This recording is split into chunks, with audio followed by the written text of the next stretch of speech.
आप मुझे बताइए, पता नहीं इस सभा में कोई बेचारा मुसलमान है कि नहीं है। अगर होगा तो मुझे बड़ा फक्र होगा। जरा उनसे पूछें कि कुरान मजीद में लिखा हुआ है कि नहीं लिखा हुआ है। कुरान मजीद में लिखा है कि 1,24,000 पैगंबर आते रहेंगे।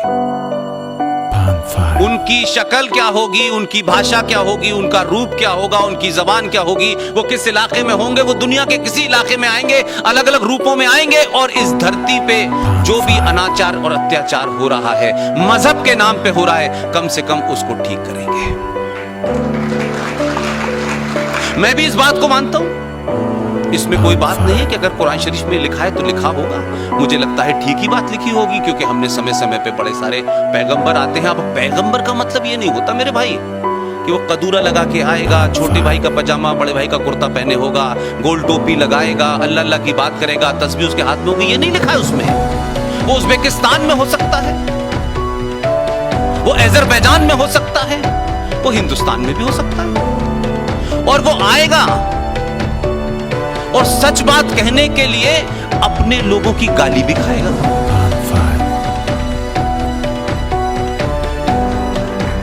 तो भाई गलती से अगर वो आ गया है 2014 में,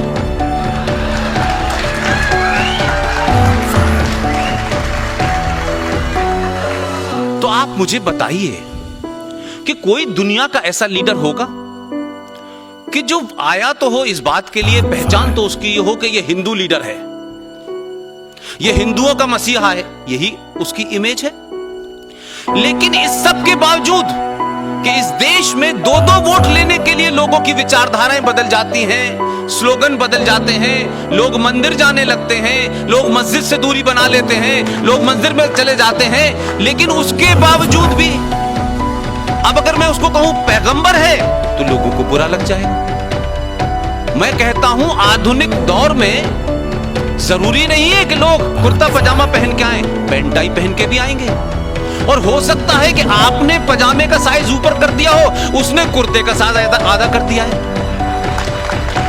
पहचान तो उसकी भी है।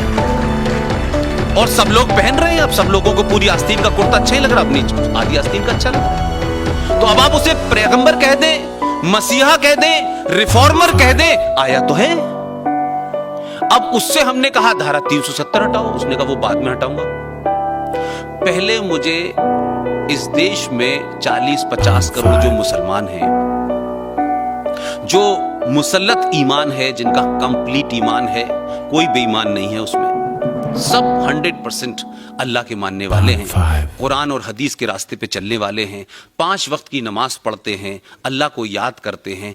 ऐसे बंदे भी लिखी हुई किताब में जो बातें नहीं हैं उसको कर रहे हैं। पहले मैं इनसे कहूंगा ये झूठ फरेब मक्कारी जो तुम कर रहे हो तलाक के नाम पे, कि ये फटाफट तलाक तुमने निकाला है जिसको तलाक बिद्दत कहते हैं, ये गैर इस्लामिक है, इसको बंद करो। ये काम कोई मसीह ही कर सकता है।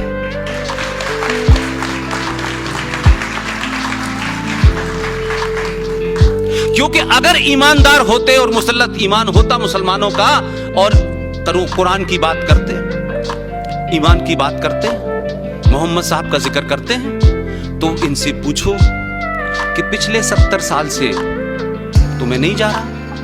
आपको याद होगा 1984 में मोहतरमा भारत की वजीर आजम इंदिरा गांधी का कत्ल हुआ था, और उनकी लाश के बाद 2 महीने में चुनाव हुआ, और उस वक्त उनके साहबजादे जनाब राजीव गांधी जी भारत के वजीर आजम बने। 412 मेंबर ऑफ पार्लियामेंट सीट लेके आए थे, और उस वक्त की विरोधी पार्टी की हालत यह थी कि पार्लियामेंट में वो एक फूल 2 माली थे। उस 412 सीट लाने वाले इतनी मजबूत सरकार ने 1985 में एक गरीब 70 साल की औरत, 70 साल की औरत, एक पढ़े लिखे वकील की बीवी थी, उसको तलाक दे दिया था। 24 साल से वो दीवारों से सर मार रही थी, देवबंद का मदरसा, बरेलवी का मदरसा, अहले हदीस का मदरसा, कुरान शरीफ, यहां वहां मस्जिद मजारों पे सर मारते मारते उस औरत को 24 साल तलाक के बाद 70 साल की उम्र में जब सुप्रीम कोर्ट ने उसने अर्जी दी कि माय लॉर्ड, मैं अल्लाह के बंदों से और इस अल्लाह का नाम लेकर के इस देश में हजारों मुसलमानों की दुकानें बनी हुई हैं, मैंने सबसे कहा कि मुझे इंसाफ दे दो, कुरान की रोशनी में दे दो, जो कुरान में लिखा है वो वाला इंसाफ दे दो, लेकिन मुझे नहीं दिया। तो उसको हिंदुस्तान की हिंदू सरकार और हिंदू कोर्ट के ऊपर यकीन था, वो गई और उसने इंसाफ मांगा, उसको इंसाफ इस देश की सुप्रीम कोर्ट ने दिया। उन्होंने कहा यस, आपके साथ नाइंसाफी हुई है, अगर आप भारत की नागरिक हैं तो भारत का संविधान आपके साथ खड़ा है, और आप हिंदू हो, मुसलमान हो, सिख हो, पारसी हो, इससे हमारे संविधान का कोई मसला नहीं है और आपको जस्टिस मिलेगा। और सुप्रीम कोर्ट की 3 मेंबर जज ने कहा आपको तलाक के बाद जो मुआवजा मिलना चाहिए वो सुप्रीम कोर्ट तय करेगी। उस वक्त सुप्रीम कोर्ट ने मुआवजा तय कर दिया और कहा कि आप दीजिए। लेकिन मुसल्लत ईमान, कुरान की रोशनी, हदीस की रोशनी, अल्लाह का नाम, पाकिस्तान का नाम, 57 देश, तमाम बातें करने वाले सुबह से शाम तक एक मुसलमान जो है उस औरत के हक में खड़ा नहीं हुआ। एक आदमी उसके हक में खड़ा नहीं हुआ। एक दानिश्वर नहीं बोला, प्रोफेसर नहीं बोला, आलिम नहीं बोले, जालिम बोलते चले जा रहे थे। लेकिन क्या हुआ, इस भीड़ तंत्र ने और उस वक्त की सत्ताओं के वोट बैंक ने उस सुप्रीम कोर्ट के फैसले को 412 सीटों से जीती हुई सरकार ने फैसला बदल दिया, क्योंकि वो जिहादियों के साथ, दंगाइयों के साथ खड़े हुए, एक औरत के साथ सरकार नहीं खड़ी हुई। और आज उसका नतीजा यह है कि 1985 से, जरा समय जोड़िए कितना निकल गया, सेकुलर सरकारें थी, वो सेकुलर सरकार उस गरीब मुसलमान औरत के साथ नहीं खड़ी हुई, क्योंकि उस मुसलमान औरत के साथ खड़े हो जाने से ये जिहादी वोट बैंक जो था वो नाराज हो जाता। ये गट्स चाहिए आपको कि आप भारत के प्रधानमंत्री हो, शपथ लेके भारत के संविधान में आप अगर वहां गए हैं तो उस शपथ का कुछ भरम रखिए, उस शपथ की कुछ इज्जत रखिए।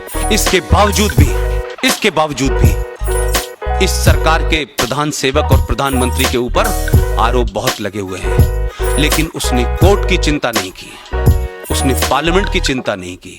3 बार 3 तलाक का ये जो धंधा चल रहा था मौलवी और मुल्लाओं का, इसको इस पर ऑर्डिनेंस लाया और कहा कि ये नहीं होने देंगे। अब इस बात को कहते हुए अगर मैं ये कहूं कि वो आधुनिक भारत का पैगंबर है तो लोगों को बुरा लगेगा कि पैगंबर तो मुसलमान होता है, तुम कैसे कह रहे हो कि ये पैगंबर है। मैंने कहा कुरान में लिखा है कि हर शक्ल में आएगा, अलग अलग शक्लों में आएगा, क्या नाम होगा, क्या पता होगा, ये नहीं पता, तो मानने को तैयार नहीं है भाई।